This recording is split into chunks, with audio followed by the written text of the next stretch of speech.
great privilege for us to have you join our church family as we sing and learn and grow together. I get the privilege of serving as the pastor here at this church family, and also I get the thrill and privilege of telling you what the Bible teaches us, which we believe is God revealing himself to us through the person of Jesus and also the work of Jesus. So we'll dig in today in the Gospel of John. Before we get to that, last week you heard from Kate and I.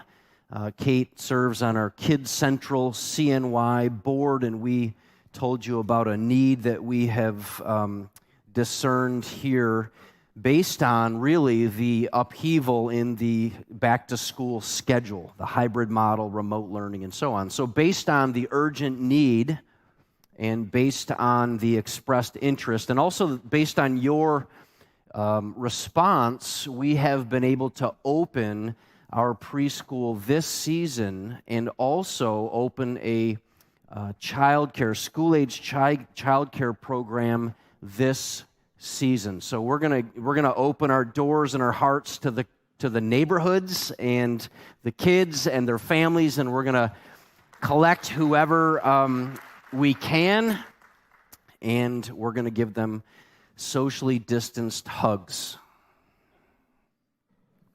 So we're so grateful for the opportunity. We have the resources. We've made a huge investment, and just in time, things fell into place for us to really make a wholehearted effort at connecting and caring for our neighborhood families. So would you be in prayer about that? Not only do we need you to pray, we would love for you to start referring us.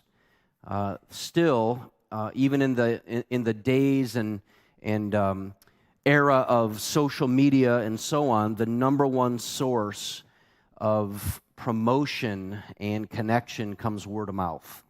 So if you have a mouth and you can form some words, we'd love for you to advocate for us and get the word out that we want to take care of school-age kids and preschool kids, and we're grateful for that. So we're in our series together here called Who Does Jesus Think He Is? And if you are married or if you are in business, you probably didn't take someone's word for it when they referred you to this person who you married and went into business with, right? You did. I'm assuming that most of you didn't marry somebody and it was a blind date marriage.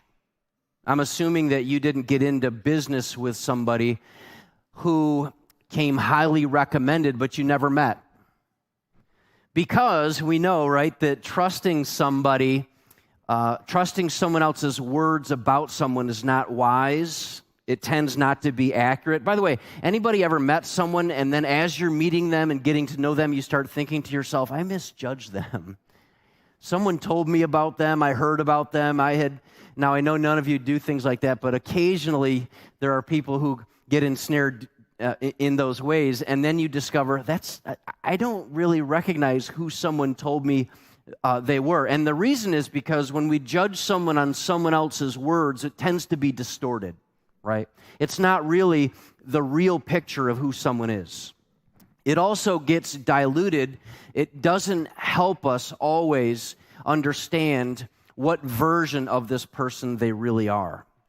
So, if you wouldn't take someone else's word for it and then marry someone, if you wouldn't take someone else's word for it and then go into business with somebody, you probably would be not wise not to take someone else's word for it and then rest your eternal salvation in who someone said that this person was, right? There would be a lack of wisdom and accuracy in doing that. Trusting someone else's words about someone will always be risky, even more so in the way in which we rest our heart's joy and trust in someone else. Jesus didn't expect that you would rest your trust in someone else's words about himself. Jesus didn't expect you to hear someone else describing Jesus and then you say, yeah, I think I'm making my decision about Jesus based on their words. Because if you were to listen to other people describe Jesus, you'd hear versions of Jesus.